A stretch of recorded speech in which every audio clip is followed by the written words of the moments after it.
Hello friends, मैं हूं doctor Arun Bhanot, director of spine services at CK Birla hospital, Gurugram, Haryana, India. दोस्तों, आज हम इस वीडियो के माध्यम से आपको एक सर्जिकल ट्रीटमेंट के बारे में जानकारी देंगे जिसका नाम है ACDF। इसका फुल फॉर्म होता है anterior cervical discectomy and fusion.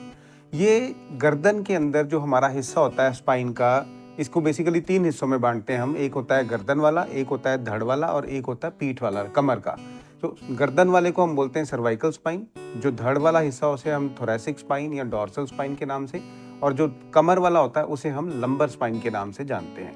आप लोगों ने बड़ी बार सुना होगा अपने सर्कल में, लोग बाग कहते हैं मुझे सर्वाइकल की समस्या हो गई। तो सर्वाइकल की समस्या क्या है कि उनकी जो रीढ़ की हड्डी के अंदर जो गर्दन वाला हिस्सा है, सर्वाइकल कंपोनेंट, उसमें 7 मनके होते हैं जो कि सीधा हमारी स्कल को, खोपड़ी को सपोर्ट करते हैं। 1 2 3 4 5 6 7 जैसे यहाँ दिखा रहे हैं। तो ये सारे मनके जो हैं एक दूसरे के ऊपर सेट होते हैं और इनको आपस में बांधने के लिए पीछे यहाँ पे जॉइंट्स होते हैं और आगे जो है ये इस हिस्से में, इसको जहाँ पे हम मूवमेंट दिखा रहे हैं यहाँ पे सॉफ्ट कुशन होता है जिसे हम कार्टिलेज बोलते हैं, उसको हम इंटरवर्टिब्रल डिस्क भी बोलते हैं। जब जॉइंट्स में या डिस्क में कोई समस्या होती है तो इस वजह से मरीजों को, लोगों को गर्दन में दर्द होता है। और अगर मान लीजिए वो डिस्क अपनी जगह से हिल के, जो हमारी नसें हैं जो स्पाइनल कॉर्ड से निकल के गर्दन के रास्ते होते हुए बाजू में और कंधों की तरफ जाती हैं, अगर ये उसके ऊपर दबाव बनाएं तो वहाँ पे ये सर्वाइकल स्पॉन्डिलोसिस के साथ साथ इसे हम बोलते हैं रेडिकुलोपैथी। रेडिकुलोपैथी मीन्स कि गर्दन, बाजू में दर्द आना, रेडिकुलर पेन बोलते हैं कि वो रेडिएट करता है यहाँ से नीचे की तरफ, क्योंकि जो उसकी सोर्स नर्व है वो दब रही है, इरिटेट हो रही है, ये सूज जाती है। अधिकतर लोगों में जब ये डिस्क हिलती है और नस के ऊपर दबाव आता है तो हम अगर जब ट्रीटमेंट करते हैं तो कॉन्जर्वेटिव ट्रीटमेंट से ही ठीक हो जाते हैं 75-80% लोग। कॉन्जर्वेटिव ट्रीटमेंट का मतलब कि हम उनको दवाई देते हैं, कुछ सॉफ्ट कॉलर देते हैं, थोड़ा रेस्ट देते हैं, फिजियोथेरेपी की सलाह देते हैं और नेचुरल तरीके से ही ये धीरे धीरे अपने आप ठीक हो जाता है। परंतु कुछ लोगों को इसकी नेचुरल हीलिंग नहीं होती और वहाँ पे हमें ऑपरेशन करके उस डिस्क को वहाँ से हटाना पड़ता है और नर्व को फ्री करना पड़ता है।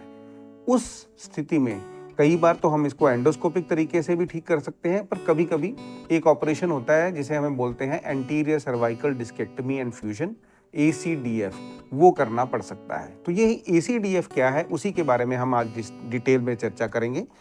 ACDF में क्या होता है कि हम गर्दन के रास्ते यहाँ पे एक कट देते हैं, जैसे इस पिक्चर में दिखाया गया। सामने से गर्दन के सामने वाला जो हिस्सा है, यहाँ से हम एक कट देते हैं छोटा सा, और उसके थ्रू हम रास्ता बना के रीढ़ की हड्डी जो है, ये वाला रीढ़ की हड्डी है, यहाँ तक पहुँच जाते हैं। यहाँ पहुँच के फिर हम ये डिस्क जो है, वो जो डैमेज डिस्क है, जो नर्व को पिंच कर रही है, उसको सारी को वहाँ से निकाल दिया जाता है। और क्योंकि इसका पीछे वाला हिस्सा जो यहाँ होता है, यहीं पे हमारी स्पाइनल कॉर्ड और नर्व्स हैं, वहाँ पे जहाँ दबाव होता है वहाँ तक जाने के लिए हमें सारी निकालनी पड़ती है और फिर हम उसको निकाल के दबाव हटा देते हैं तो नर्व रिलैक्स हो जाती है, स्पाइनल कॉर्ड जो है वो फ्री हो जाती है। उसके बाद अब ये यहाँ पे जो डिस्क निकली वो एक गैप बन जाता है। उस गैप को भरने के लिए हम इसके अंदर इस डिस्क में एक स्पेसर, आर्टिफिशियल स्पेसर या पेशेंट का ही बोन ग्राफ्ट, जो कि उसके यहाँ आइलियर क्रेस्ट जो कूला होता है उसके पास एक हड्डी होती है, वहाँ से छोटा सा टुकड़ा हड्डी का लेके उस स्पेसर उस खाली जगह में डाल देते हैं ताकि वो गैप अपने आप में मेंटेन रहे और वो कोलैप्स ना करे। और फिर उसको होल्ड करने के लिए हम स्क्रूज और रॉड के साथ छोटी सी प्लेट लगा देते हैं, जैसे कि यहाँ दिख रहा है।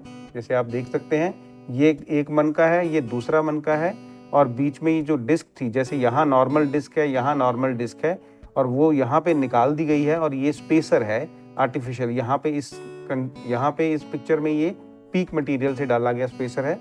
और उसके बाद ये छोटी सी प्लेट है, ये टाइटेनियम प्लेट होती है, इसको स्क्रूज के साथ, हड्डी के साथ बांध दिया जाता है।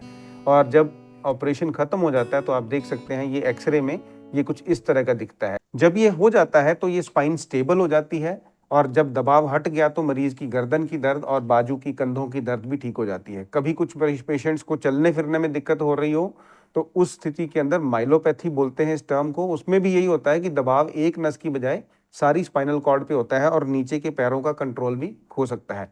उस स्थिति में भी यही ऑपरेशन मरीज को हेल्प करता है। ये आज के डेट में बड़ा सेफ ऑपरेशन है।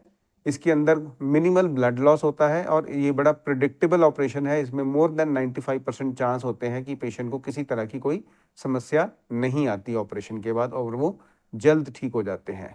ऑपरेशन का जो ऑब्जेक्टिव है कि जो गैप क्रिएट हुआ वहाँ हमने बोन ग्राफ्ट या स्पेसर डाला ताकि एंड में दोनों हड्डियां आपस में जुड़ जाएं। इस जुड़ने की प्रोसेस को हम फ्यूजन बोलते हैं, जो कि जब ऑपरेशन किया उसके कुछ महीनों के बाद ही वो कंप्लीट हो जाता है। तो फिर इस मेटल की प्लेट के ऊपर दबाव नहीं आता, पेशेंट अपने नॉर्मल वेट ट्रांसमिशन के साथ जीने लगता है। ACDF के अंदर जैसे मैंने बताया, ACDF जो है वो बड़ा ही सेफ ऑपरेशन है आज के युग में, जब ये प्रॉपर स्पाइन सेंटर्स में होता है, well trained experience spine surgeon जिसको करते हैं। पर कभी कभार कोई भी ऑपरेशन जो उसके अंदर रिस्क हो सकते हैं, तो वो जो रिस्क हैं वो हमें जानने ज़रूरी है ऑपरेशन करने से पहले, ताकि हम उसके लिए मेंटली प्रिपेयर्ड रहें। तो मेजर रिस्क क्या होंगे कि जब हम यहाँ से रास्ता बनाते हैं तो यहाँ पे बड़ी इंपॉर्टेंट ब्लड वेसल्स होती हैं जो ब्रेन को सप्लाई करती हैं, खून सप्लाई करती हैं, न्यूट्रिशन सप्लाई करती हैं। इसी तरह हमारी जो वॉइस की जो नर्व्स होती हैं, वॉइस बॉक्स की, वो होती हैं, या जो हार्ट को कंट्रोल करती हैं नर्व्स, वो होती हैं। सो ये ध्यान रखना होता है सर्जन को कि इन सब नसों को या वेसल्स को प्रोटेक्ट करें। और जो ट्रेंड एक्सपीरियंस स्पाइन सर्जन है यूजुअली वो बड़े आराम से इस चीज़ को सेफली हैंडल कर पाते हैं। इसी तरीके से जब यहाँ पे फूड पाइप होती है वो बड़ी सॉफ्ट होती है, कई बार उसको क्योंकि साइड पे हटा के सामने से डिस्क तक जाना होता है, तो कभी कभी उसमें कोई सूजन आ जाए तो पेशेंट को खाना खाने में, स्वालो करने में, खास करके सॉलिड फूड को स्वालो करने में दिक्कत आ सकती है। अधिकतर ये ट्रांजिएंट होती है, ट्रांजिएंट का मतलब थोड़े समय के लिए होती है और फिर धीरे धीरे पेशेंट अपने normal course of way of life में आ जाता है। पर अगर ये ज़्यादा तंग करे तो फिर आपके सर्जन को ज़रूरत पड़ सकती है कि इसका जांच करे कि कहीं कोई चुभ तो नहीं रहा, या उस फूड पाइप के अंदर कहीं कोई अल्सर या कोई ज़ख्म तो नहीं हो गया। अगर ऐसा है तो फिर उसे रिपेयर करना पड़ सकता है। पर इससे कोई घबराने या डरने की ज़रूरत नहीं है। इस तरह की कॉम्प्लिकेशंस का रिस्क आज की डेट में कम से कमतर होता जा रहा है। पुराने समय में डेफिनेटली ये ज़्यादा होता था, पर आज ये बड़े ही माइनर 1-2% केसेस के अंदर ही देखा जाता है।